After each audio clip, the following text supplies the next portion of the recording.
apabila terdapat keadaan baru yang menimbulkan dugaan kuat bahwa jika keadaan itu sudah diketahui pada saat sidang masih berlangsung, hasilnya akan berupa putusan bebas atau putusan lepas dari segala tuntutan hukum, atau putusan penuntut umum tidak dapat diterima atau terhadap perkara itu diterapkan ketentuan pidana yang lebih ringan. B. Apabila dalam berbagai putusan terdapat pernyataan bahwa sesuatu telah terbukti, akan tetapi hal atau keadaan sebagai dasar dan alasan putusan yang dinyatakan telah terbukti itu ternyata telah bertentangan satu sama lain. C. Apabila putusan itu dengan jelas memperlihatkan suatu kekhilafan hakim atau suatu kekeliruan yang nyata. Alasan keberatan peninjauan kembali. Bahwa putusan Mahkamah Agung Republik Indonesia pada pemeriksaan putusan juris hakim tingkat kasasi dengan jelas telah memperlihatkan suatu kekhilafan hakim atau suatu kekeliruan yang nyata, dengan alasan mohon perkenaan dan perhatian ketua dan anggota majelis hakim peninjauan kembali untuk memperhatikan: satu,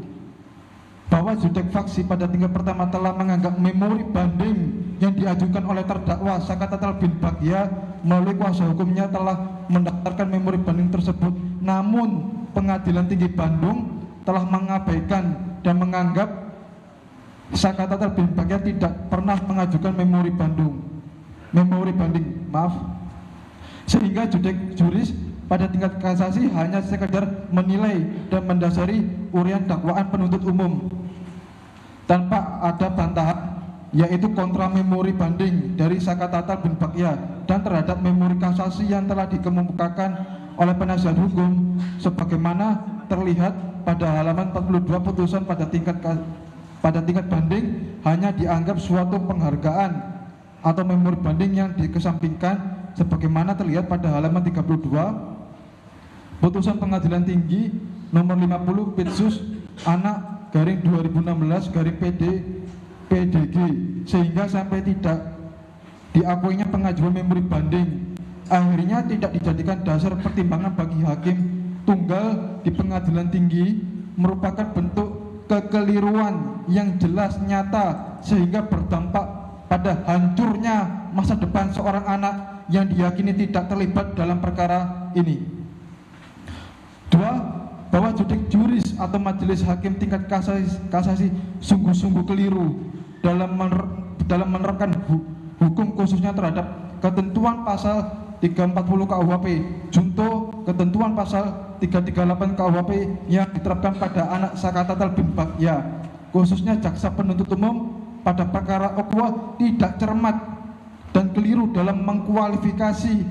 dan mengkonstantir perbuatan Sakatatal bin Bagya dengan norma hukum pasal 340 junto pasal 338 KUHP, sehingga tidak ada satu alat bukti apapun atau petunjuk yang dapat membuktikan adanya peran dari terdakwa anak Sakatatal bin Bagya, sehingga surat dakwaan jaksa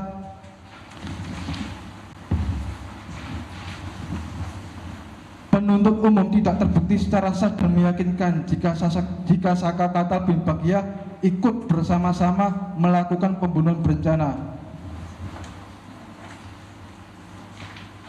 Tiga, bahwa judek juris atau majelis hakim kasasi telah salah dalam mengkonstantir fakta yang terungkap dalam persidangan, sehingga dalam membuat putusan sungguh sangat keliru, dan oleh karena dalam pelaksanaan peradilan terhadap Sakatatal yang mana hakim dalam perkara nomor 16 Pitsus anak garing 2016 PNCBN tanggal 10 Oktober 2016 yang memeriksa perkara Akwa telah melanggar hukum acara sistem peradilan pidana anak karena terdakwa Sakatatal bin Bagya tidak dilakukan upaya diversi sama sekali yang merupakan hak bagi anak. Pada putusan tingkat pertama, majelis hakim tidak mengupayakan diversi terlebih dahulu, padahal upaya diversi sangat penting untuk menghindari anak Saka dari stigma negatif atau label atau cap pelaku penjahat. Selain itu, jika dilihat dari segi rangkaian yang dilakukan oleh Sakatatal bin Bagya yang hanya melakukan pemukulan sebanyak 1 kali, majelis hakim pengadilan negeri kelas 1B Cirebon menerapkan pasal 340 junto pasal 38 KUHP, dan ironisnya sesuai fakta hukum anak Sekatatal bin Bagja dianggap melakukan pembunuhan terhadap dua korban, yaitu Muhammad Rizky Rudiana dan Vina. Padahal berdasarkan fakta hukum persidangan, perbuatan Sekatatal bin Bagja hanya tertuju kepada Muhammad Rizky Rudiana, bukan sama sekali kepada Vina, sehingga surat dakwaan jaksa penuntut umum yang menggunakan ketentuan pasal 340 junto pasal 338 KUHP telah memberatkan Sekatatal.